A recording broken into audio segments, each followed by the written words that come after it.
Hi, welcome. This is our third session of the Hello. day. Super excited. I'm just going to run through some stuff. I know everyone's waiting for you to present, but I'm CaaS. I'm on the content and community team here at Superside. Rest assured that even my own team is looking for ways to stand out. So we're definitely all in this together today. I'm very excited by our keynote speaker, Jack Appleby. Jack has over 10 years of experience working in agencies with a heavy emphasis on social content, influencers, and campaigns. He's led social AORs for campaigns like Microsoft, Beats by Dre, Verizon, Spotify, Minecraft, the list goes on. Lots and lots of awesome stuff.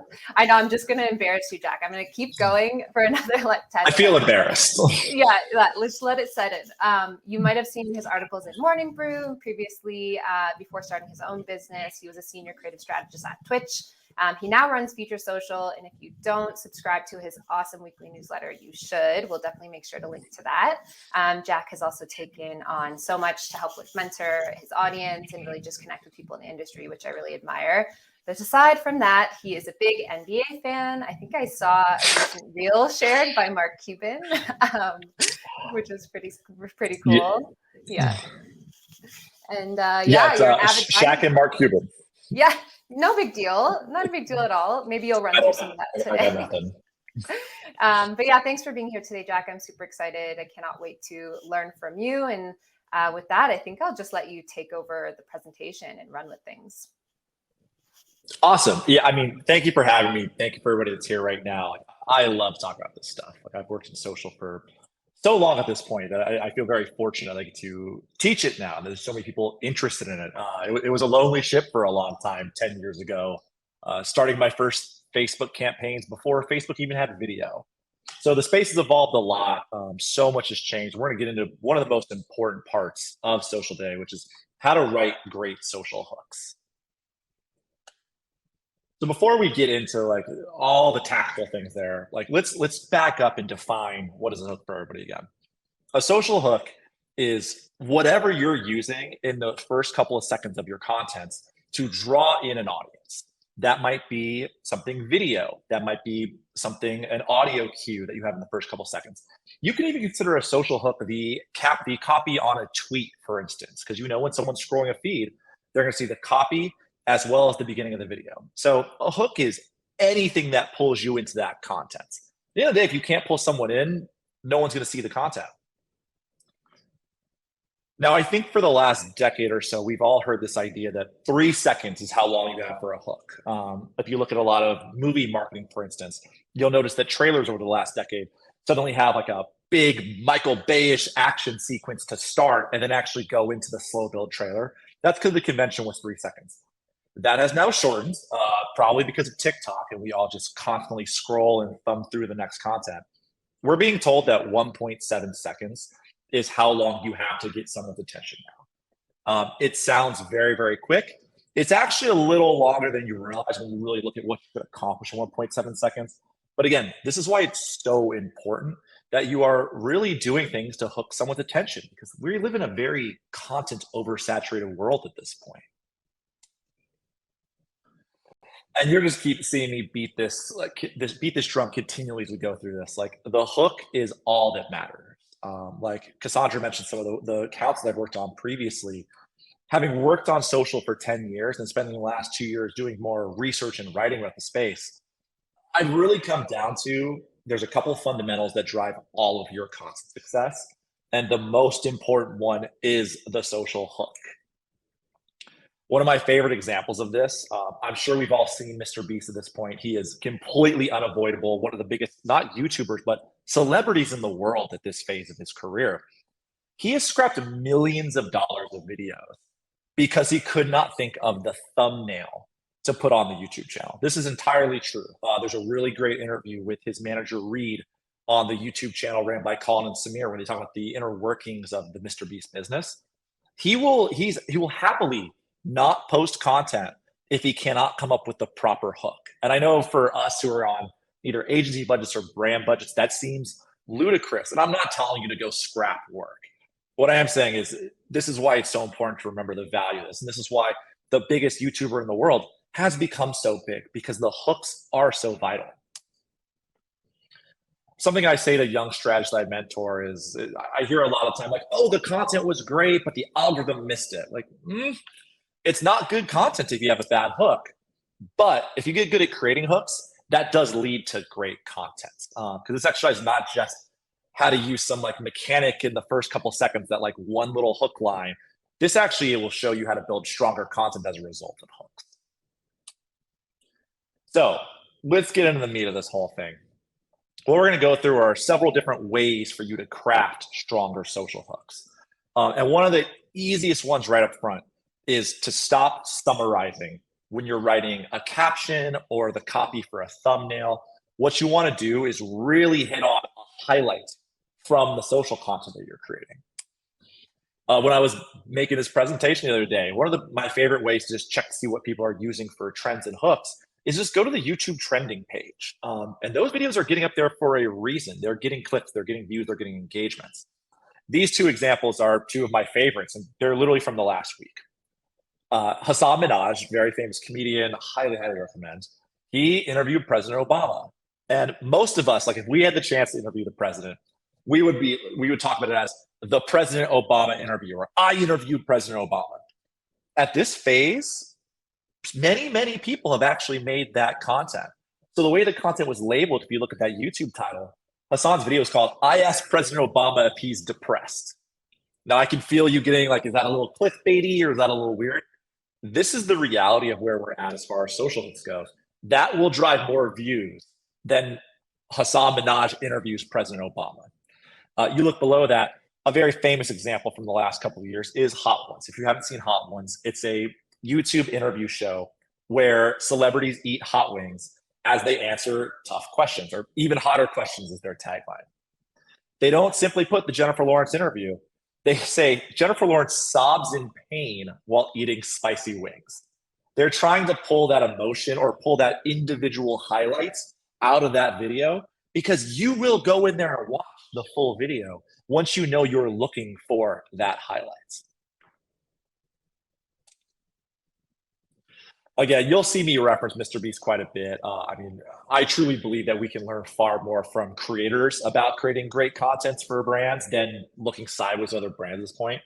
And I've already mentioned like Beast is the best. I'm a huge fan of his work and the business. This is his video from the last week, which became the second fastest video to the second highest performing video in under 24 hours on YouTube. It did something like 50 million, 70 million views in 24 hours. In the video, he takes you through what it looks like to get on a dollar yacht, which is apparently a thing, a $1,000 yacht, $100,000 yacht, a $500,000, million, 3 million, and then a $1 billion yacht, which is really just a cruise ship. Doesn't matter for this. That video is 14 minutes long. There are multiple celebrity guests. He shows you individual tours of things. But when he's trying to hook you for his YouTube video, he's building a thumbnail that's got his face because he's a celebrity. He has made the yacht look like it's made of complete gold to emphasize the value of $1 billion. And in his YouTube title, it's $1 versus $1 million yacht. He's not trying to tell you every single thing that happens in 14 minutes. He's picking two very specific highlights and then triggering a human emotion by using the versus language. This is now, I think it's at 170 million views when I looked this morning. It will be one of his top performing videos of all time. Which you can kind of see, I pull a lot of inspiration for social content from YouTube titles. And I actually think one of the best ways you can start to reframe your brain to think of social hooks is to think in both YouTube titles and editorial headlines. If you can come up with a YouTube title for your content, it's probably a good idea. And this is where we get back to even brainstorming styles for social content. I know we all have budgets to work in. We have limitations. We know that legal team is sitting to our right and just ready to kill whatever weird idea we have. But this is where the what if type of brainstorming really is so vital if you want to make content that performs. Because that what if gives you the crazy ideas, not irresponsibly crazy, but just interesting, compelling content.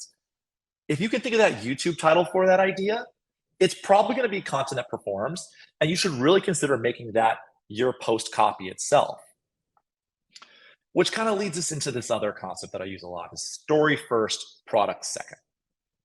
I'm sure many of us have wasted many, many hours per day scrolling TikTok. I don't even want to look at my screen time at this point. It's disastrous. Um, but as we're now competing, like let's remember, we all work for brands, we all work for agencies, and we're trying to make content that competes with an overwhelming sea of videos, photos, essays, books, Netflix shows that are out there right now. It's so important that you're not only trying to hook someone in through a great intro to a video, but people are looking for storytelling content. Like every time if you're making organic content as a brand, you're fundamentally competing with Netflix and HBO because people use these platforms for entertainment. And if you view your own content as entertainment, you're going to start driving more views, especially in the new TikTok world that we're in. So 2 examples here. One's from a brand, and then one is oddly enough from my personal TikTok. On the left, pretty unassuming. You can see from that caption up top, this is day 2 of redesigning signs in New York City. And when you look at this screenshot, you might think to yourself, like, oh, it's probably like an amateur creator who's out there making some fun videos. This is from the Adobe TikTok account. And this is a collaboration they did with a creator where instead of making an Adobe TikTok that was how to design a poster in Adobe Photoshop, they actually went out and came up with a content idea where they are going around New York City, finding random signs. I don't know if it's true or not how they do this, but the way it's framed in the videos, going around New York City, finding random signs that are not great, probably someone in Microsoft Paint or just Word creating something to hang up. And they're actually having this graphic designer build them custom signs. We might have a video of it if I can figure out how to load This is day 2 of redesigning signs in New York City without anyone asking me to. On the community bulletin board here, I discovered Man with Van. Just a neighborhood man trying to turn his van into a side hustle. He's offering up his help with van-related tasks in the neighborhood. I respect it. However, his design feels a bit too straightforward. It's kinda cold and mysterious. After all, he is a man in a van, so to help him come across as a bit more friendly and trustworthy, we're gonna use playful illustration and some design that feels a bit more professional. I took inspiration from vintage label designs and made simple, bold choices that transform Man with Van into a brand that's established. Look at how much more inviting this man and his van are. I don't know who Man with Van is, but now he's got a whole brand identity.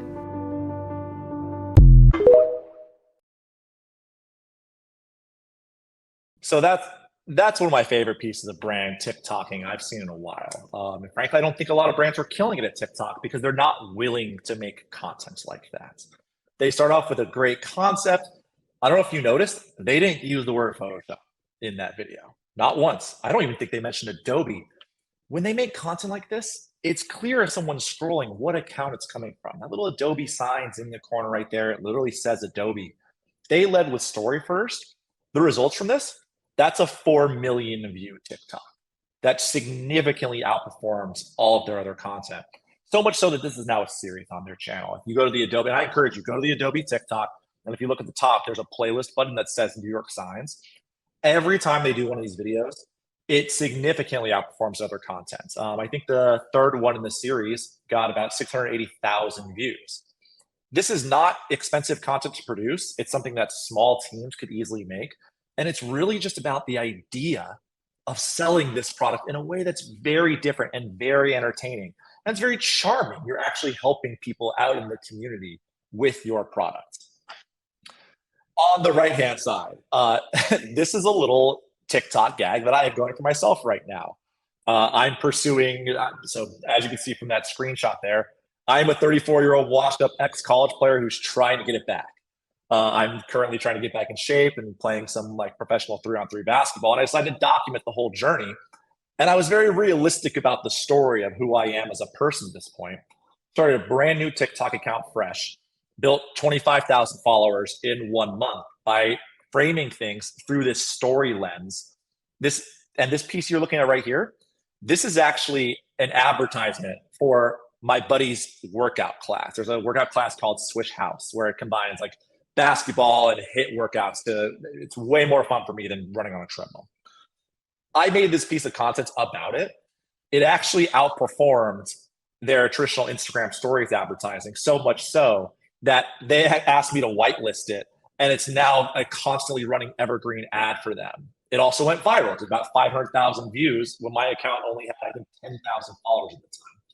Again, it would have been, the traditional approach would have been, we've got a basketball workout class. And that content definitely has a place within your overall ecosystem of both paid and organic. But if you want to start to get viewed by other audiences and have chances of virality, going with a story first and then integrating your product into human stories is really how you can unlock huge view counts and larger shares. So I know we just talked a lot about trying to be clever with our storytelling. There's an important caveat within that. And that's where I want you to be very simple about how you're trying to come up with your social hooks. This is where I like to look at big accounts like Marvel, for instance. You can see this is the trailer for the last Black Panther movie. They have a quote from the movie. That's a very famous quote. That's a play off of a quote from the original movie. Then they have very plain language. Watch the brand new trailer for Marvel Studios' Black Panther, only in theaters November 11th, and they have the ticket link. There is no creative copywriting here. I come from a long list of social agency backgrounds, and we would have social copywriters where their only job was to write captions for content. They do occasionally do some brainstorming with us as well. But one of the biggest frustrations for me as a strategist was we had this focus on eloquence and cleverness and trying to be overly smart with our copy that honestly got in the way a lot of the time. That was actually a structural challenge because these people felt very responsible for being clever within their copy when this is the right approach. What is the easiest way to tell the information you need to tell? What is the most concise way to tell the information you need to tell? And understanding what is most important to those audiences. I worked on so I come from a line of video game marketing. I worked on a campaign where our first trailer, we used like some sort of poem up top that had inspired the title of the actual game. And then on the second time, I got my way and was able to use a new gameplay trailer, insert game title here as the copy.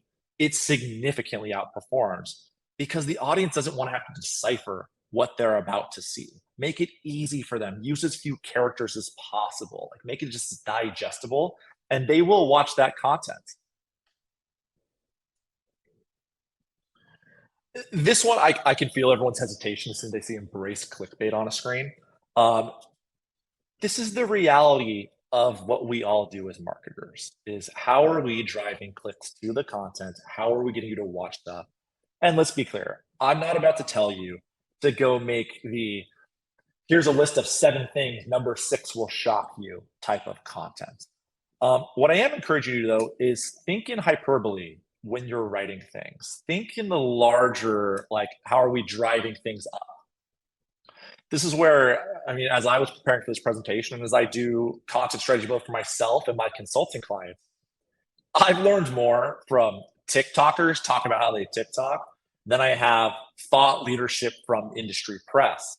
And when you Google TikTok hooks, for instance, these are a couple results from the first page of Google where these phrases, they probably, if I know we all like to fancy ourselves like these elevated marketers, and these probably seem like, oh, why would I go like this tactical, or that language isn't really like suited for what we're trying to accomplish? These kind of language triggers really do work within social content. And this is where the amateur creator can often beat brand content, not because brands are boring, but because the amateur creator is willing to make the content that people want to see. So just like a couple of screenshots from those articles, like here are blank tips to get rid of blank. You need this product in your life. Stop scrolling if you want to. You can still make the brand content that I know you're all making, but if you insert this type of language up front, it will not only pull in your hook differently, but it'll color your story differently, where you'll build things that are more native to the current social environments. Like the why are there not more people talking about blank? You can frame that around the human reaction that one of your product features actually produces for somebody. There's all kinds of things you can do with this. And I encourage you, like, do the basics. Like I'm someone, like as long as I've been doing this, before I start every project, I am on Google reading out the fundamentals over and over again, because so much of social success are those fundamentals. Google TikTok hooks. You'd be amazed what comes up, and you should be trying it within your brand content. This is an unfun one. This is the one that I think, especially as you work in social, is one we often forget about, which is be willing to do the work with volume brainstorming. I mean, I'm as guilty as anybody. We want the dopamine hits from the brands we work on. We want to pump out as much content as possible. Our first ideas often make it into the decks, which is partially a result of all of our expertise, what we've all learned across the years. But it's also because we're not doing nearly as much work as we should be to make sure that we're coming up with the best ideas possible. I'm going to reference MrBeast one more time in one of an interview series where he talks about the creation process. They spend 2 months in idea generation and planning out the content. They spend more time in idea generation than they do filming these multi-million-dollar videos. Because again, the idea is all that matters. And if they don't have the right idea, they won't go to filming. I'm going to pull another silly one from you'll find I have a lot of TikTok experiments and adventures. I started this very silly account called Alternate Reality at one point where I called it like basketball fan fiction and what ifs. And back whenever Space Jam 2 came out, I had my own idea for what the plot of that movie should have been. So I filmed a TikTok for it, very silly. Man, I look young there. But filmed this very silly content for it. And I knew I needed an upfront hook that was going to be really, really strong to make people watch this. And I knew, here's what I think Space Jam 2 should be about. Isn't that compelling? So I actually took out a Google spreadsheet and I wrote 50 different versions of the headline. And I tried everything. And eventually what I landed on was the one you see on the screen here, which again, you can see there's no production value to this. I have the green screen kind of intentionally set to be awkward and to the left. I'm using the native text tool just with red background behind it. But you can see here the hook is LeBron should be the villain in Space Jam 2. Reason I went with that, after doing 50 different trials on what that headline could have been, I wanted to hit as many emotional triggers as possible. LeBron is a celebrity. Getting his name in the title of my video would matter. Saying that he should be the villain, the plot I wrote was about him as the bad guy. That would immediately go like, wait, that's different. I don't know what to expect from that. I would want to watch that. And then obviously getting the name of the IP in there. This ended up going viral I built an account that had like 30, 40,000 followers at that point. This did a couple million views the first time I posted it, and then got shared around by pretty much every basketball shoe blog that exists. It's probably got a combined 10 million views now. And it wouldn't have mattered if I didn't spend that time coming up with the upfront hooks. So this is where the actual for you guys, I realize this is a creator take. As we look at how to do this for brands, there's a Mad Men scene where Don has to go and do 25 taglines as he's trying to work his way back into advertising. You really need to spend the time looking into what are the different ways to word this? What adjectives should I be using? How can I shorten it? How can I lengthen it? What triggers am I looking for in this? You'd be amazed. And if we're being honest with ourselves, it'll be something in like the 10s and 20s of that brainstorming exercise that you'll realize like, oh, that's better than my first idea.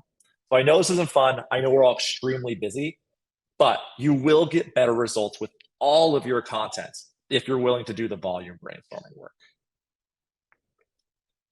That was a less fun one. Let's talk about the more fun side of understanding how to build social hooks. I am giving you permission, like I invite you, go consume content, scroll your For You page, like spend time watching stuff. And while you're watching it, really theorize as to why it's made it into your feed. TikTok's the best. I mean, you're going to get from your personal For You pages, you're going to get a mixture of things that have gone viral globally. That's where if we all talk amongst ourselves, we all have different preferences. Many of us have seen the same video because there are global viral videos. Then we're also all involved in certain niches. Like I have friends who read a ton, so their TikTok feed is almost all book talk. Mine tends to be more on the basketball, and I come from a long line of emo music, so that's talk for another day. My For You page is different than yours, is different than someone else's.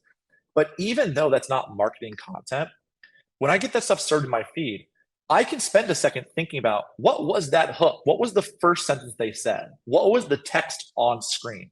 Why did they get me to finish that video?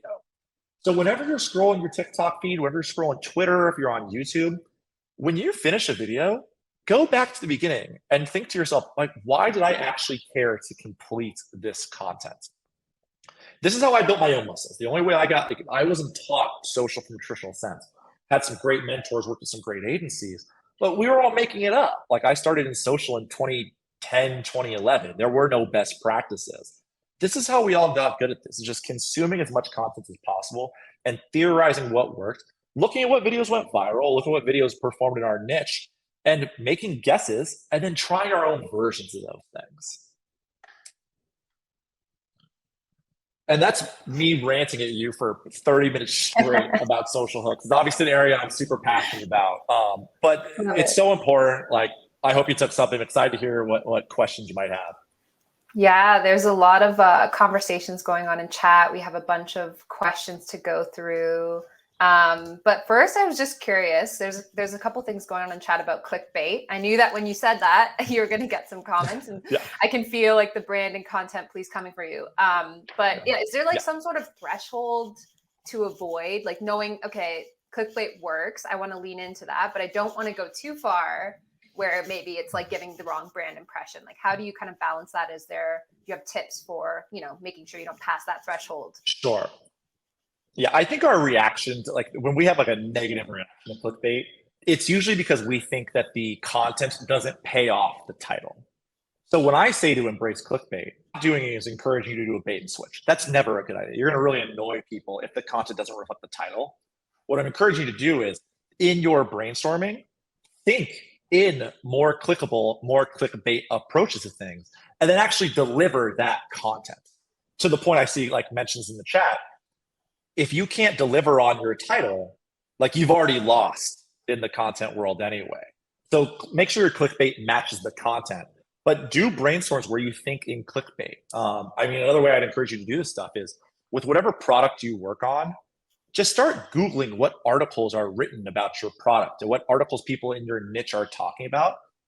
SEO can be inspiration for social all over the place. There's a reason people have written those articles. Those are data-based articles. And then come through with the clickbait version of that for content. Yeah. Okay, that makes a lot of sense. And I think Chase was spitting some truth in the comments. I think he said something similar. So yeah, I totally agree there. Something I guess on the same kind of thought would be around like trend jacking. So, a lot of platforms like TikTok encourage this behavior. I've talked to different content folks and social media folks who maybe like, they can see it as an easy way to get views, an easy way to get in front of people. But like, should it be the main thing that you do on social? Like, how do you balance that, especially when you're, maybe a social media manager who is like measured on reach and engagement? Sure. Yeah. It's tough. So an exercise that I encourage everyone in social to do, and it's not a popular exercise, is do a month worth of social content without doing any trends. 0 trends. I think something we've seen like, since I started in this industry, we've seen the space grow and grow and grow. There are more entry and mid-level social media positions than there have ever been. And as a result of that, like, we're all getting to experiment, and we're seeing such cool content come out of how young our space is. I do think one of the challenges that we have now is we get so excited about trends and parodies and like trying to blend off of what's happening in the social sphere that we actually have lost most of the brands we work for in the process. So I think the reality of one version of great content is if you can make something that ties to a trend while showing off your product in the way that you hope someone understands your product, that's a dream situation. Mm-hmm. I think if we're being honest with ourselves, a lot of trend social content from brands spends a lot more time on the trend and has absolutely no hook to the actual product that's from. Or if there is a hook, it's not one that would ever actually drive awareness or follows or sales of the product. Yeah, completely. And like I'm doing a bit of social myself. If you go to our channel, you'll see some embarrassing videos that I've been creating. But yeah, like, it's so easy to get into that world of like, wow, I got so much engagement. Oh my God, I got like more likes than my usual posts do. But like, is it the right type of content for the brand? And so I think it is important to reflect on that. Doing that myself. But kind of on this like similar thought, we have a question from Breen around like how to include CTAs in our content while still remaining genuine and prioritizing that hook? Do you have any advice? So I think when someone's watching your content, for the most part, they either want to be entertained or educated. So if we're talking, figure out a social hook up front, builds content that provides value to their life in some way, shape, or form. If you hit both of those things, including a CTA within, like if it's video content towards the end, they're happy to contribute to you as a brand because you have entertained them or educated them or provided some sort of value to their life. I think within copy, it's slightly trickier. Like we know every study ever has shown us that content with links in it perform worse than content without links. And that's not to say don't post content with links. That's something else I see young social media managers do and complain about. Like, no, we all got to drive business at some point during this. We have to be part of the full funnel.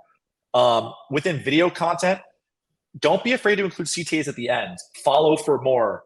Click here to view things. I do it within all of my personal and the brands I consult with. At the end of those videos, if it's storytelling content, follow me for more like this. Click to go find this piece.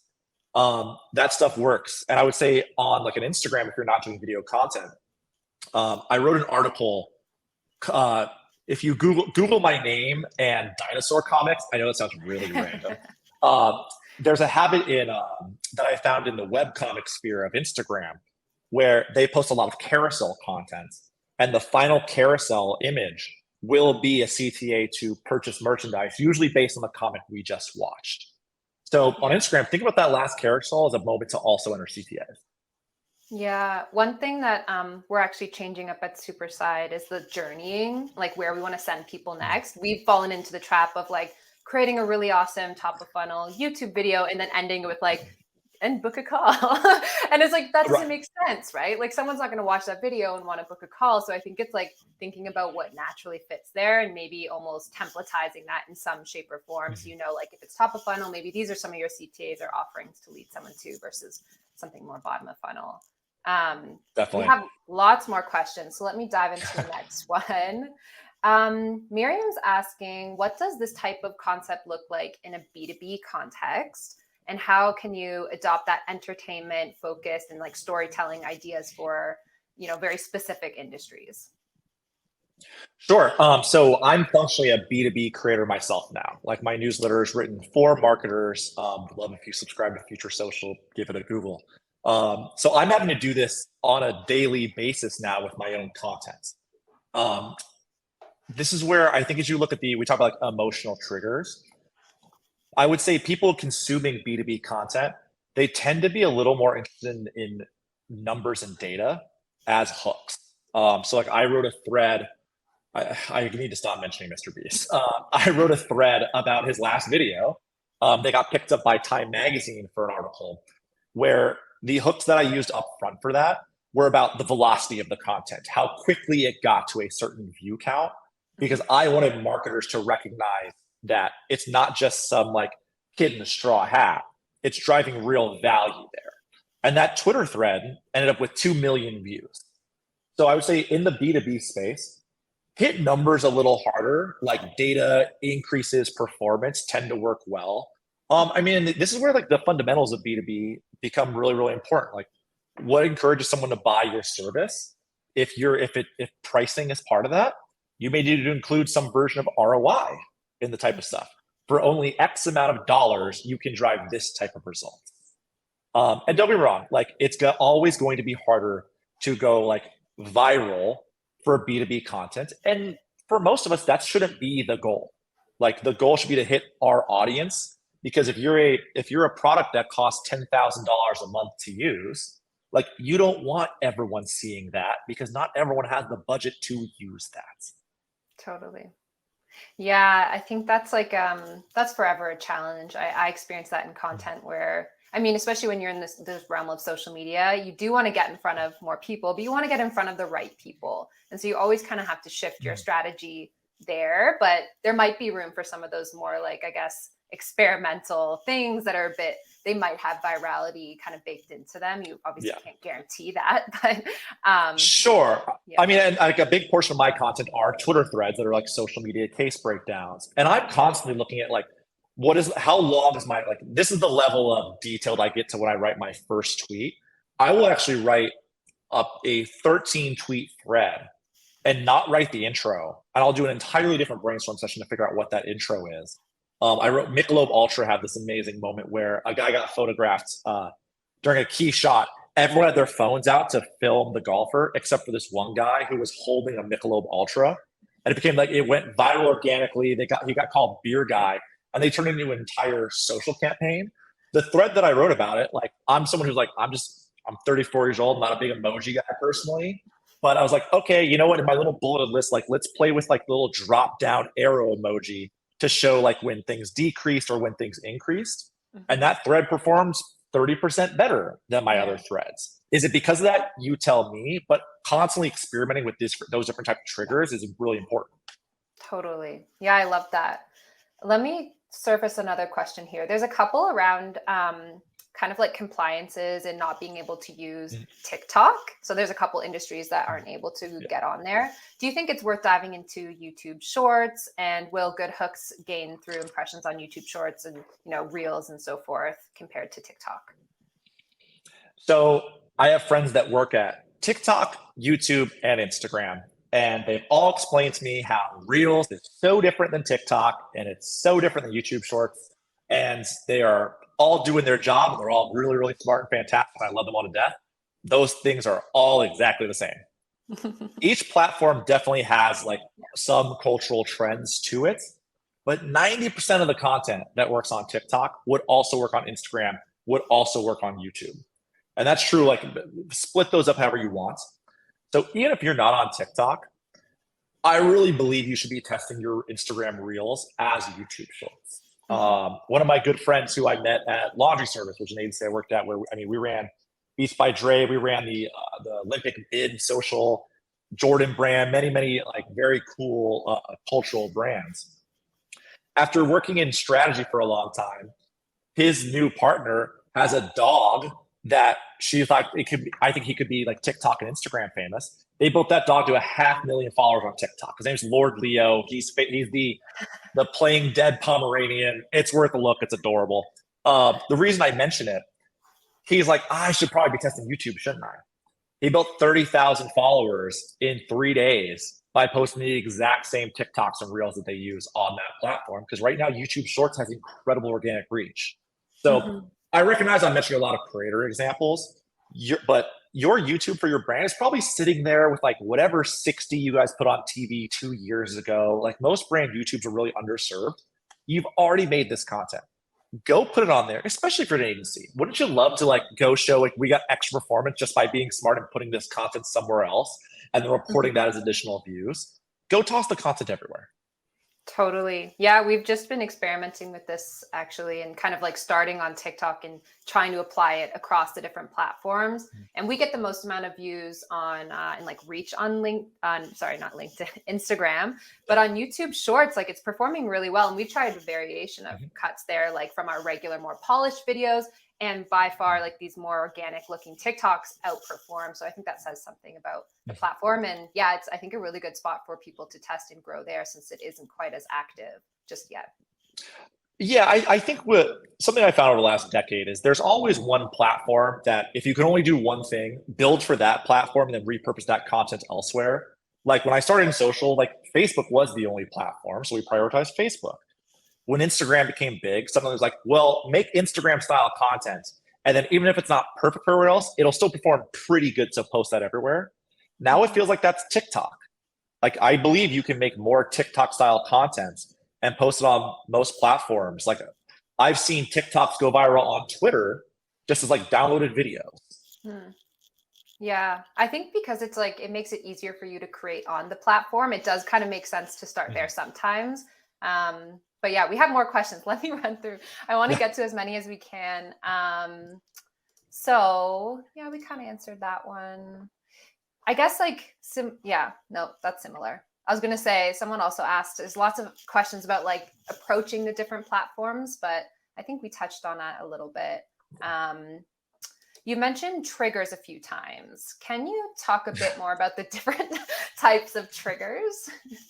I gotta guess, find a a loaded different word for that. Yeah. We've culturally used that for something else. It's what I've Yes. always come up using.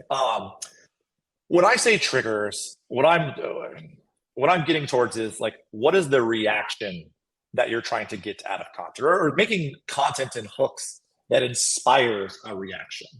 Like when I make my silly, like trying to get in shape contents, me saying washed up, like it's like me admitting that like I'm past my prime. And that gives you an emotional reaction. Maybe it's funny, maybe it's relatable to you if you're in the same spot as me. But it's language with like some strong character to it.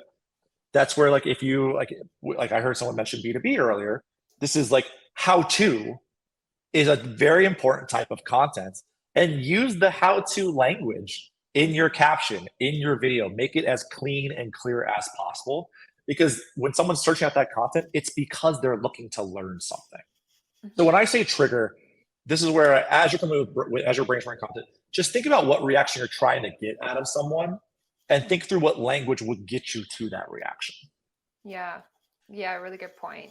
We have another question from Monica around, like, do you think social hooks work on an older generation? Say your company is targeting more of an older generation. Would you provide the same advice to those folks creating for those audiences?